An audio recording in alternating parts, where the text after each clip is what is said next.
I've struggled with anxiety and depression a lot of my life. I've got a lot of psychiatric care experiences, a lot of therapists, a lot of stuff like that. I've done a lot of work to overcome mental health stuff throughout my life.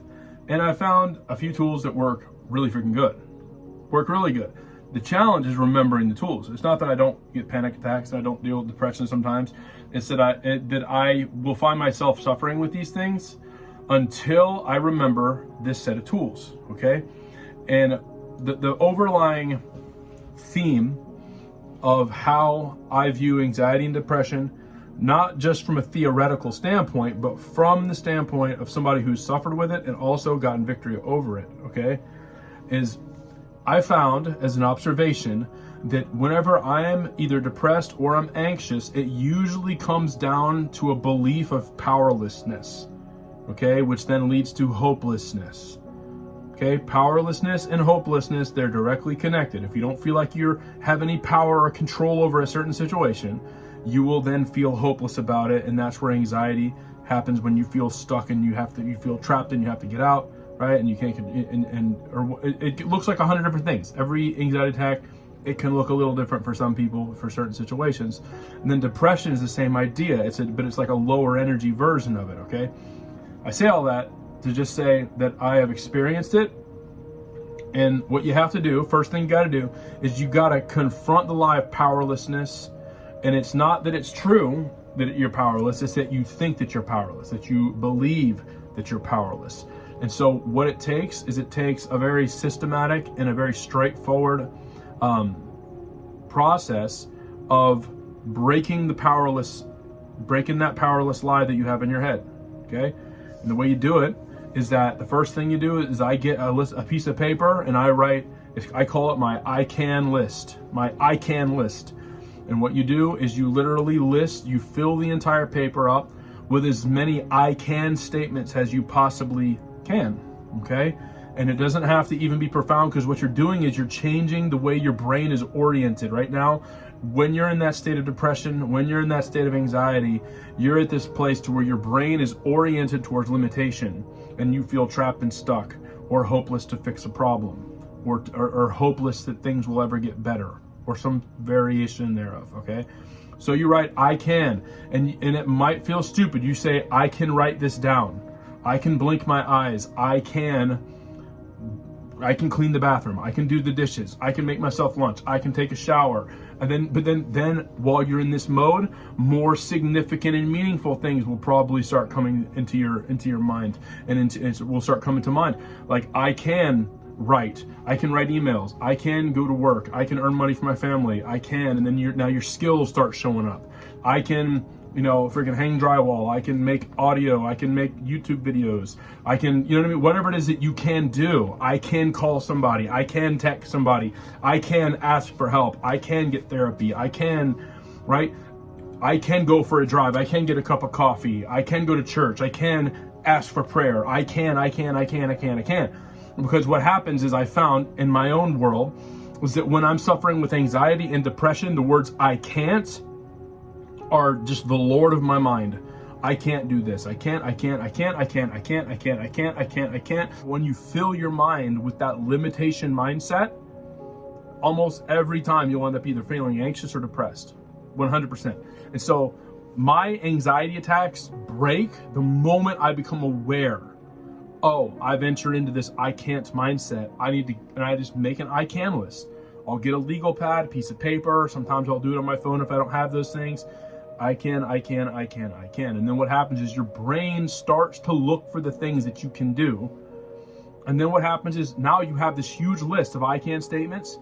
Then you just go through the highlighter and you decide which ones you will do. And now it's like, I'm going to do this. And then you do this and you scratch it off the list. And then that mental stronghold that has been built up in your mind, this manifested as anxiety and depression, starts to crumble. And the next thing you know, you start rising up in your power, and you start feeling confident again, and you start feeling powerful again. And then as you feel confident, as you feel powerful, that feeling of anxiety and depression will subside 100% of the time. I've taken medications for it. I've used medical cannabis for it. I've tried meditation things. I've tried a whole bunch of different stuff.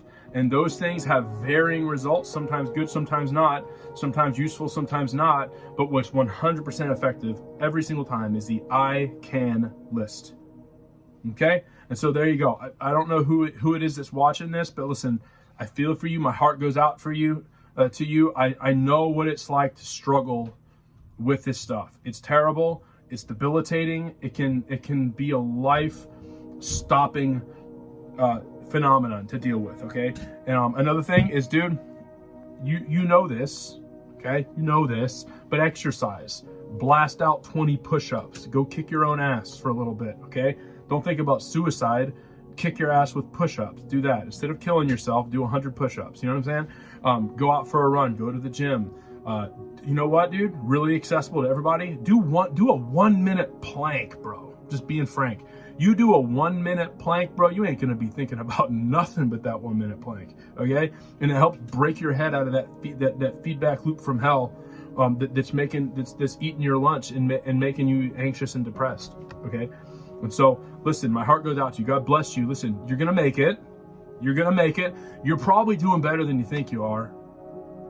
You probably went through some really hard times in life. You probably are facing some situations. A lot of you might be in the midlife crisis zone. Maybe you're around 40 years old, like yours truly, and you're looking back and realizing you're in the second half of your life, and then you're not happy with the choices that you've made, and now you're in a season of reckoning where you need to make some different choices. I want to encourage you, you can make the adjustments, okay? You can make the changes. It doesn't have to stay the way it was, okay?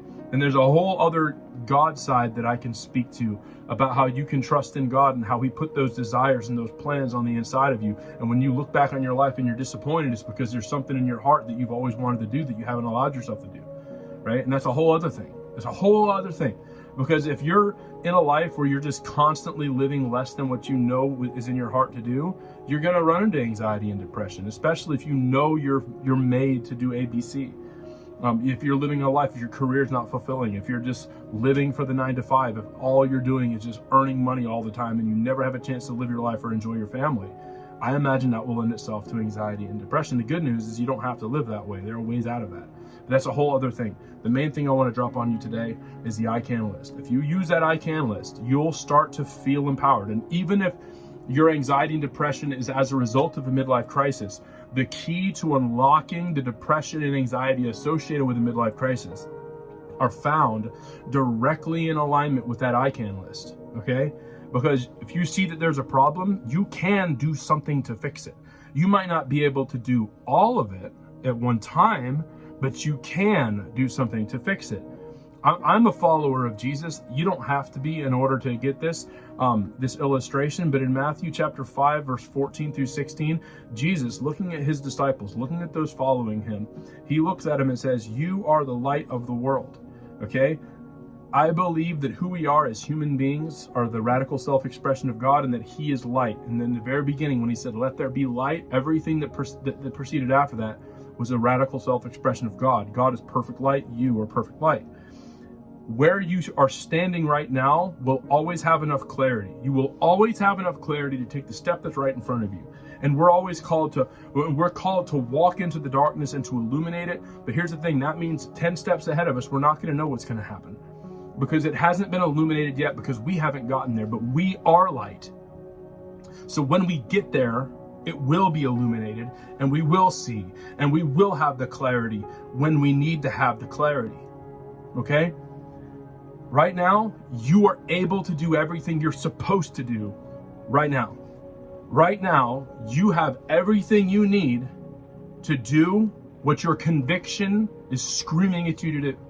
Because there's a lot of you, your anxiety and your depression is because there's something burning in you, a fire burning inside of you to go about a way of life, to go about a certain passion, or to maybe you're feeling a calling to something. You've had a dream in your heart, and then you look back 40 years later, you haven't touched it. That right there is, in that instance, your anxiety is not a problem. Your anxiety is an ally.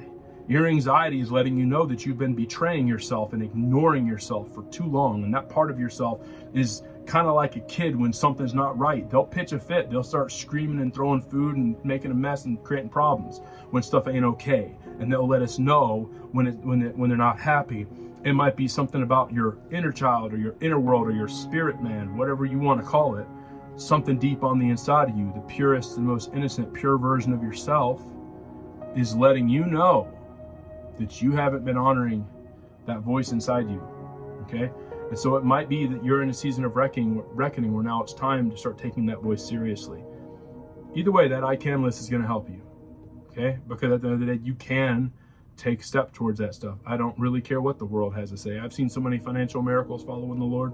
I'm just saying, I can get into that. If you want that from me, you just let me know. I'll tell you, I'll line up testimonies for you until the cows come home, or where we stepped out in faith, had no idea how we were going to pay for the dream in front of us, but we sure enough lived it. We sure did live it. I've got a pile of those, and I can tell you all about it. But anyway, I pray for you, bud. I hope you get better. I hope you start feeling better. I hope you start overcoming the anxiety, overcoming the depression, and I will let you know that you have everything within your power to break that anxiety and to break that depression. You have it in your power to get rid of this thing. You do. You do. I don't care if you might feel helpless. That helplessness is a lie, okay? You're more powerful than you realize. And with that, I'll get out of here. Peace, bro.